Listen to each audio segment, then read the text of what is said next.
부활의 아침 예배하는 우리들에게 주님께서 은혜와 평강 내려주시기를 바랍니다. 오늘은 요나 두 번째 강의 시간입니다. 자는 자여 어찌함이냐 라는 제목으로 하나님 말씀 전하겠습니다. 지난 본문에서 이제 요나에게 하나님의 말씀이 임했습니다. 그러나 요나는 하나님의 말씀을 이해할 수가 없었죠. 받아들일 수가 없었습니다. 그래서 도망치기로 결정을 했습니다. 욥바 항구로 내려가서 마침 정박해 있는 다시스행 배를 탔다고 했습니다. 죄를 지으면서도 자기 합리화를 하고 있는 요나, 그런 요나의 모습에서 우리는 우리 자신의 모습을 발견할 수 있다고 했죠. 자, 이제 요나는 이제 도망자의 신세가 됐습니다. 처음에 모든 것이 순조로웠을 것입니다. 자신이 계획한 대로, 아니 계획한 그 이상대로 일이 착착 풀려갔습니다. 근데 갑자기 상황이 돌변해요. 4절이죠. 여호와께서 큰 바람을 바다 위에 내리심에 바다 가운데 큰 폭풍이 일어나 배가 거의 깨지게 된지라. 하나님께서 개입하신 것이죠. 큰 바람, 큰 폭풍을 일으켜서 요나를 흔들고 계십니다. 요나는 지금 하나님으로부터 도망친다고 배로, 바다 위로 지금 도망을 쳤는데요. 그 바다도 하나님의 손바닥 아니었던 것이죠. 하나님으로부터 도망칠 수 있는 사람은 이 세상에 아무도 없죠. 시편 139편입니다. 내가 주의 영을 떠나 어디로 가며 주의 앞에서 어디로 피하리이까. 내가 하늘에 올라갈지라도 거기 계시고 스올에 내 자리를 펼지라도 거기 계시니이다. 내가 새벽 날개를 치며 바다 끝에 가서 거주할지라도 거기서도 주의 손이 나를 인도하시며 주의 오른손이 나를 붙드시리이다. 여러분, 이 세상에 하나님께서 계시지 않는 곳은 없죠. 이것을 무소부재라고 하죠. 무소부재하신 하나님. 우리가 일하는 직장에도 하나님은 계십니다. 시장에서 무언가 살 때, 가격을 흥정할 때에도 그 자리에 하나님께서 계시죠. 길을 걸어갈 때에도, 내가 친구와 잡담을 나눌 때에도 하나님 여기는 오시지 않으셨으면 좋겠습니다가 하는 그 은밀한 우리의 그 장소에도 하나님은 함께 하십니다. 하나님은 바다 위에도 계셔서 도망치는 요나를 하나하나 지금 다 보고 계신 겁니다. 오늘 본문을 보니까 하나님이 내리신 이 큰 바람, 큰 폭풍 때문에 배가 거의 깨지게 됐다라고 했습니다. 배가 완전히 이제 침몰할 것 같은 이러한 상황 가운데서 사공들이 매우 분주해졌죠. 5절입니다. 사공들이 두려워하여 각각 자기의 신을 부르고 배를 가볍게 하려고 그 가운데 물건을 바다에 던지니라. 그러나 요나는 배 밑층에 내려가 누워 깊이 잠이 든지라. 사공들이 누굽니까? 바다에서 그리고 배 위에서 잔뼈가 굵은 사람들 아닙니까? 그런데 이러한 사람들이 두려워했다라고 하는 것은 진짜 큰일이 난 겁니다. 진짜 상황이 심각한 거죠. 너무 위중한 상황이기 때문에 그들은 지금 자신이 알고 있는 신들의 이름을 막 부르고 있습니다. 배를 가볍게 하기 위해서 배 위에 있는 물건들을 지금 바다에 다 그냥 던져버리고 있습니다. 자신들이 할 수 있는 방법을 다 동원하고 있는 그런 상황이죠. 그런데 여러분, 이러한 상황 속에서 혼자 다른 세상에 있는 사람이 한 명 있죠. 바로 요나입니다. 요나는 배 밑층에서 지금 잠을 자고 있습니다. 아마도 분명 처음 배를 탔을 때부터 배 밑층으로 내려갔을 거예요. 하나님의 눈을 피해서 숨고 싶어서 그랬을 것입니다. 지금 배는 깨질 것 같은 상황인데 요나는 깊은 잠에 빠져서 아무것도 알지 못해요. 상황이 어떻게 되는지 모릅니다. 다들 두려움에 떨고 있는데 요나 혼자 마음이 편안합니다. 다른 사람은 살려달라 자기의 신들의 이름을 부르면서 어떻게든 살려고 물건을 바다에 던지고 발버둥 치고 있는데 요나는 혼자 여유롭고 혼자 천하태평의 모습을 보여주고 있습니다. 이 풍랑이 지금 누구 때문에 일어난 건데 요나는 지금 아무것도 몰라요. 배 밑층에 혼자 고립되어 있습니다. 자기 세상에 빠져 있어요. 자기의 꿈속에 혼자 살아가고 있는 것이죠. 여러분, 요나가 배 밑층에서 깊은 잠에 빠져 있다. 이것은 그의 영혼의 상태를 우리들에게 보여주고 있는 것입니다. 그의 영혼이 이토록 깊은 잠에 빠져 있는 것이죠. 하나님의 말씀을 거절하고 도망치는 순간에 그의 영혼이 고장나기 시작한 것입니다. 옳은 것이 무엇인지, 그른 것이 무엇인지 이제 분별력도 없어진 상황이죠. 자기 세계에 빠져가지고 주위 상황을 파악하지 못합니다. 지금 요나를 찾아와서 배를 흔들며 부르고 계신 하나님의 음성을 요나는 들을 수가 없어요. 영락 없는 죄인의 특징입니다. 자, 중요한 얘기 드립니다. 죄인의 특징은 무엇이냐? 하나님께서 말씀하실 때 듣지 못한다라는 거예요. 하나님의 음성이 안 들려요. 영혼이 깨어있는 사람은 하나님께서 아무리 작은 소리로 세미하게 말씀하셔도 그 소리를 듣습니다. 하나님께서 잔잔한 바람을 일으키실 때에도 이것이 하나님이 나를 위해서 보내신 것이구나 라고 느낄 것입니다. 근데 지금 요나는 영적으로 깊이 잠들어 있기 때문에 큰 바람을 하나님이 부르셔도, 폭풍을 보내주셨는데도 그 음성을 듣지 못하고 있습니다. 배가 부서지고 침몰하기 직전임에도 불구하고 하나님이 그토록 거세게 몰아치고 있고 흔드시는데도 느끼지 못합니다. 그렇습니다. 영적으로 잠든 사람은 폭풍 같은 하나님의 음성도 듣지 못하는 겁니다. 너무 중요한 얘기예요. 영적으로 잠든 사람은 폭풍처럼 천둥과 같은 하나님의 음성이 들려도 그 음성이 안 들립니다. 사랑하는 여러분, 깨어서 주님의 그 세미한 음성을 들을 수 있는 우리 모두가 되기를 간절히 바랍니다. 하나님은요, 오늘도 말씀하시는 하나님이십니다. 설교자의 입술을 통하여 말씀하십니다. 홀로 묵상할 때 성경에 있는 글자를 통하여서 또 말씀하시는 하나님이십니다. 친구들과 대화 속에서도 말씀하시고, 길거리에 있는 학생들의 웃음소리를 통해서도 말씀하시고, 어린아이의 울음소리를 통해서도 말씀하시고, 자연의 풀벌레 소리, 바람 소리를 통해서도 하나님은 말씀하십니다. 여러분, 깨어있으면 들을 수가 있어요. 그러나 잠들면 안 들리는 겁니다. 잠들면 안 들리는 거예요. 캄캄한 영혼의 밤에는 아무 소리도 안 들리는 것이죠. 결국 선장이 내려가서 요나를 깨웁니다. 6절, 선장이 그에게 가서 이르되 자는 자여 어찌함이냐. 요나가 스스로 깨지 못했다는 것을 주목하시길 바랍니다. 요나는 자기 스스로 일어난 게 아니에요. 선장이 가서 깨워줬어요.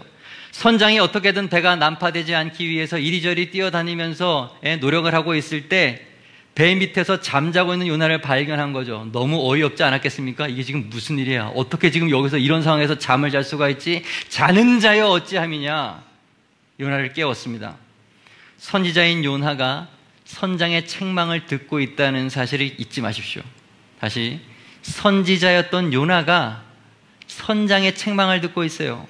니느웨에 가서 저들의 죄악을 책망해야 하는 요나가 지금 오히려 거꾸로 책망을 받고 있는 것입니다. 세상의 죄악을 지적해야 될 선지자가 오히려 세상 사람들로부터 지적을 받고 있는 경우이죠. 참 부끄럽습니다. 너무너무 부끄러워요.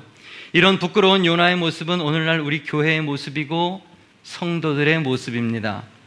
세상 속에서 교회의 위상이 떨어지고 교회의 권위는 날마다 사라져버리고 있습니다. 요나가 배에 탄 사람들에게 도움이 되기는커녕 골칫거리, 문제거리가 되었던 것처럼 교회는 세상의 유익이나 도움이 되지 못하고 오히려 걱정거리, 문제거리가 되고 있어요.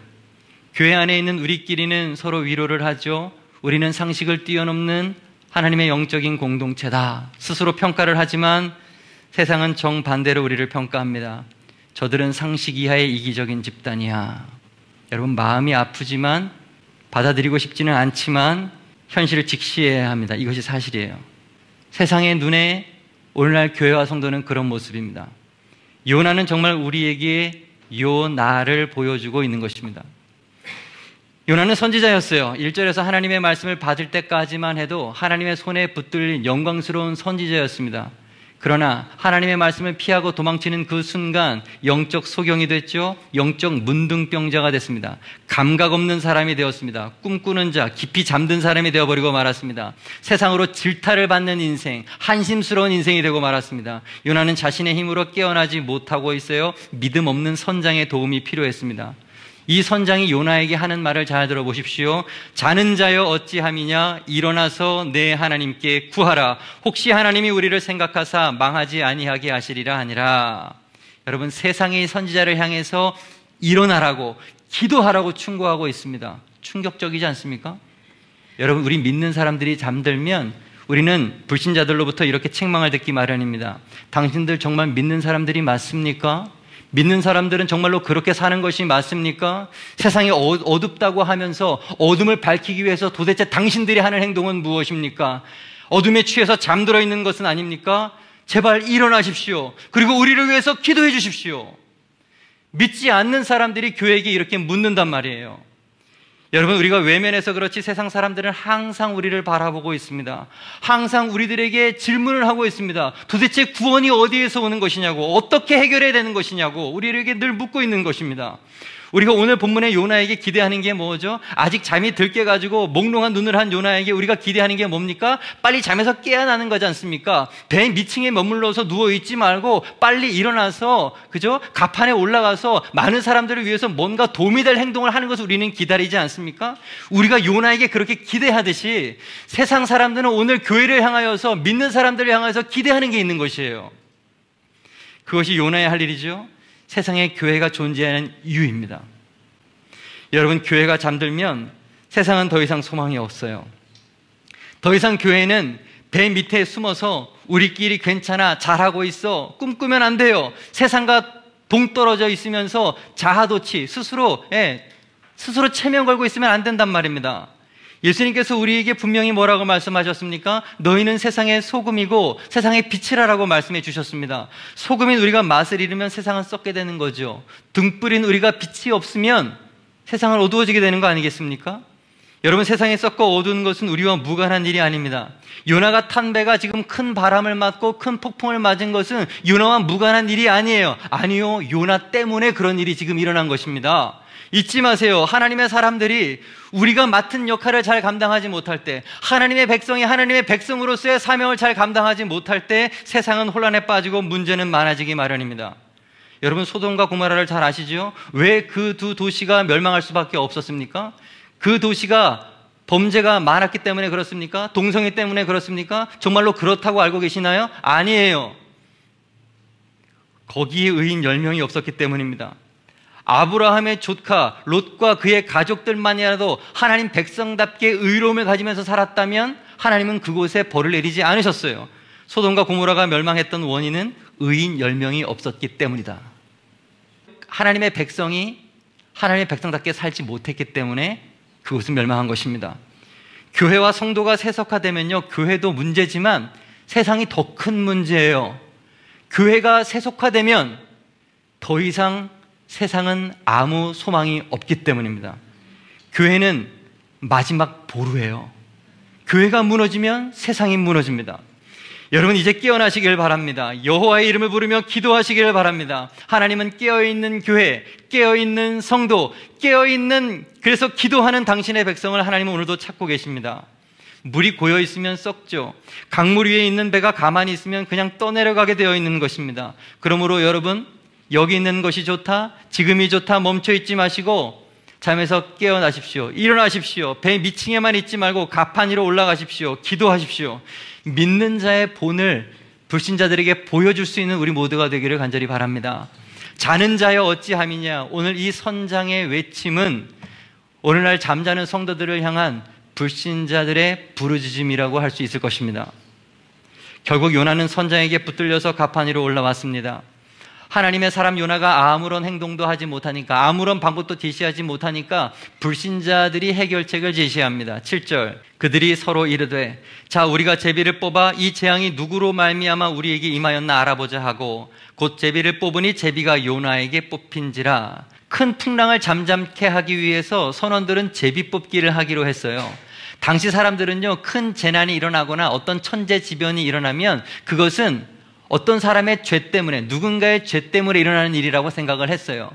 지금 바다 가운데 폭풍이 일어나는 것을 단순한 자연재해로 여기는 것이 아니죠. 배에 탄 누군가가 죄를 지어서 신이 진노해서 지금 이런 일이 일어났다고 그들은 생각하고 있는 것입니다. 드디어 제비뽑기를 했습니다. 그리고 누가요? 요나가 뽑혔습니다. 우연입니까? 아니죠. 하나님께서 개입하신 결과죠. 요나는 절대로 하나님을 피해 도망갈 수가 없죠. 하나님은 반드시 요나를 찾아내십니다. 지금 제비는 거기에 있는 선원들이 뽑는 것 같지만 하나님께서 정확하게 핀셋으로 요나를 딱 찝으시는 것입니다. 나는 지금 너를 찾고 있어. 너가 문제다. 존 스토트의 나는 왜 그리스도인이 되었는가 라고 하는 책이 있는데요, 이 책을 보면 1장의 제목이 천국의 사냥개입니다. 조금 불경스러운 것 같지만 천국의 사냥개는 하나님을 빗대어 표현한 것이에요. 하나님은 마치 사냥개처럼 죄인을 끈질기게 추격해서 그 죄인을 천국 백성이 되도록 만들고야 마시는 분이다 라고 하는 것을 이 책에서는 설명을 하고 있어요. 그래서 존 스토트가 이렇게 얘기를 합니다. 자기 자신이 예수님을 믿은 것은 부모님의 어떤 양육도 아니고 자신의 독단적인 결단도 아니었다. 내가 지금 예수님을 믿는 것은 끈질기게 내 영혼의 문을 두드렸던 하나님의 은혜였다. 끈질기게 나를 추격하시는 천국의 사냥개이신 하나님의 은혜 덕분이다 라고 표현하고 있는 거예요. 여러분, 하나님은 죄인을 찾아 추격하시는 분이십니다. 하나님께서 구원하시기로 작정한 사람 가운데 도망에 성공한 사람은 없어요. 하나님의 손에서 벗어나기를 성공한 사람은 없습니다. 하나님께서 쳐놓으신 그물에서부터 빠져나갈 수 있는 사람 이 세상에 아무도 없습니다. 어떻게든 요나는 붙잡힐 수밖에 없어요. 잠언 16장 33절, 제비는 사람이 뽑으나 모든 일을 작정하기는 여호와께 있느니라.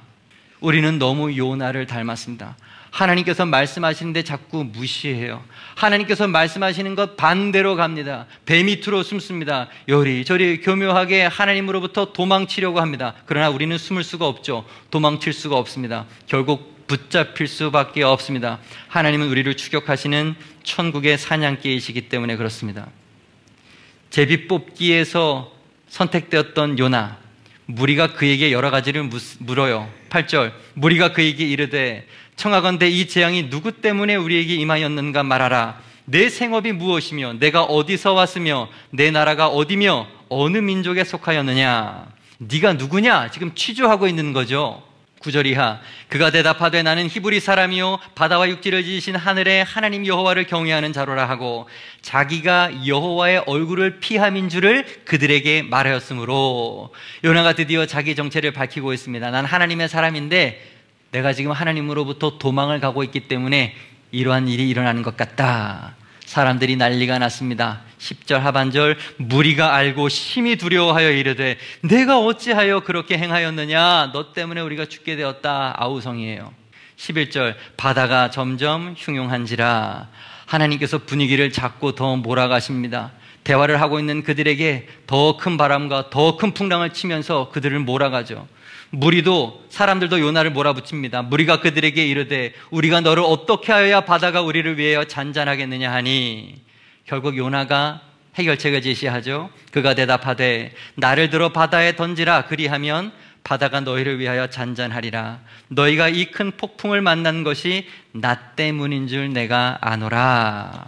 드디어 요나가 고백하는 거예요. 이 폭풍 만난 거 사실 나 때문입니다. 자신이 지금 이 배를 탄 것 때문에 문제가 시작되었기 때문에 자기가 이 배에 내리면 문제가 해결될 거라고 말하는 거죠. 나를 바다에 던져라. 여러분, 이것은 아주 중요한 깨달음입니다. 왜냐하면 문제의 원인을 자기 자신에게서 찾았기 때문에 그래요. 문제의 원인을 나에게서 찾았다. 우리는 어떤 일이 일어나면 그 문제의 탓을 자꾸 다른 사람에게 돌리려고 하죠. 다른 사람을 비난하려고 합니다. 그런데 그 문제가 나 때문에 일어나는 일일 수 있다는 것을 명심해야 돼요. 그 사람들이 문제가 아니에요. 내가 문제입니다. 요나는 드디어 그것을 깨닫게 되는 거죠. 나를 바다에 던져라. 이것은 나 때문이다. 여러분, 그렇습니다. 내가 죽어야 풍랑이 멈추는 겁니다. 내가 죽어야 풍랑이 멈추는 거예요. 다른 방법 없습니다. 나 때문입니다. 문제의 시작이 나라는 것을 알고 내가 죽어야 문제는 해결되는 것입니다. 일반적으로 세상의 원리는 약육강식이죠. 네가 죽어야 내가 산다라는 것입니다. 자기 살려고 너 죽어라 얘기하는 게 세상이죠. 그러나 우리는 믿는 사람은 생각을 바꿔야 됩니다. 내가 죽으면 모두가 산다라고 우리는 믿어야 됩니다. 내가 죽어서 상대방만 사는 게 아니에요. 내가 죽으면 그 사람도 살고 나도 삽니다. 오늘 요나를 보세요. 요나는 바다에 던져졌지만 요나는 죽지 않았습니다. 요나가 바다에 던져졌을 때 그것은 모든 것이 사는 방법이었어요. 여러분, 이것이 구원의 비밀입니다. 잘 들으십시오. 이것이 구원의 비밀입니다. 하나님은 이 구원의 비밀로 세상을 구원하셨습니다. 빌립보서 말씀을 다 같이 한 목소리로 봅니다. 시작. 그는 근본 하나님의 본체시나 하나님과 동등됨을 취할 것으로 여기지 아니하시고 오히려 자기를 비워 종의 형체를 가지사 사람들과 같이 되셨고 사람의 모양으로 나타나사 자기를 낮추시고 죽기까지 복종하셨으니 곧 십자가에 죽으심이라. 아멘. 하나님은 자기 자신을 어두운 세상의 바다에 던지신 거예요. 낮아지고 복종하셔서 십자가에 죽으신 것입니다. 예수님을 보내신 아버지 하나님의 마음은 무엇입니까? 내가 죽을 테니 너희가 살아라 라는 것이죠. 내가 죽을 테니 너희가 살아라. 갈라디아서 1장 4절. 그리스도께서 하나님 우리 아버지의 뜻을 따라 이 악한 세대에서 우리를 건지시려고 우리 죄를 대속하기 위하여 자기 몸을 주셨으니, 예수님은 자기 몸을 우리를 위한 대속제물로 내어주셨습니다. 예수님 때문에 우리는 다 살게 된 것입니다.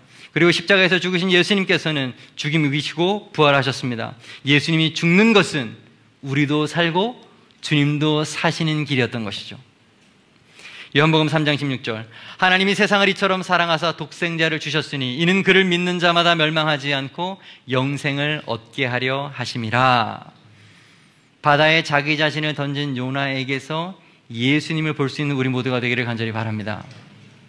마지막으로 짧게 하나만 더 보겠습니다. 4절 마지막 표현을 보십시오. 거의 깨지게 된지라.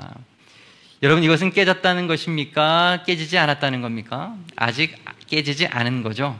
삶과 죽음의 경계에 있기는 하지만 죽을 것 같은 거지 아직 죽은 것은 아니죠. 이 말씀 드리고 싶습니다. 하나님은 자기 백성을 완전히 깨뜨리지는 않으세요. 성경을 보세요. 하나님은 자기 백성을 인도하실 때 한 번도 완전히 깨뜨리신 적이 없어요. 죽을 지경까지 몰고 가신 적은 많아요. 그러나 몰고는 가시는데 거기까지 죽이지는 않으셨습니다.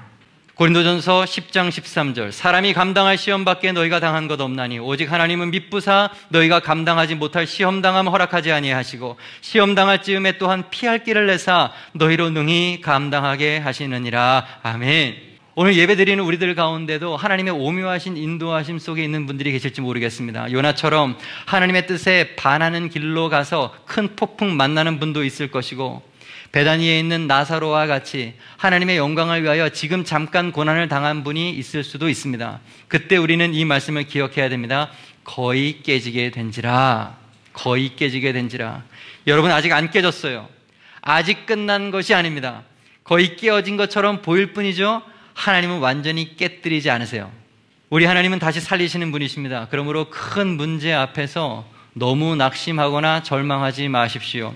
인생의 항해와 큰 바람이 불어도 큰 풍랑이 일어도 이것만큼은 잊지 마십시오. 거의 깨지게 된지라. 우리는 절대로 죽지 않습니다. 완전히 깨지지 않습니다. 안 부서집니다. 안 죽습니다. 다시 회복시키시는 하나님을 믿는 우리 모두가 되기를 바랍니다. 우리는 믿음으로 사는 사람들입니다. 요나 이야기 다음 시간에 계속하겠습니다. 말씀 정리합니다. 자는 자여 어찌함이냐. 첫째, 영적으로 잠든 사람은 폭풍 같은 하나님의 음성도 듣지 못합니다. 둘째, 교회가 잠들면 세상은 더 이상 소망이 없습니다. 셋째, 하나님은 죄인을 찾아 추격하시는 분입니다. 천국의 사냥꾼이라 했습니다. 네 번째, 내가 죽어야 풍랑은 멈춥니다. 다섯 번째, 하나님은 자기 백성을 완전히 깨뜨리지는 않으십니다. 오늘도 약속의 말씀을 붙들고 광야 같은 세상 승리하는 우리 모두가 되기를 간절히 바랍니다. 기도하겠습니다.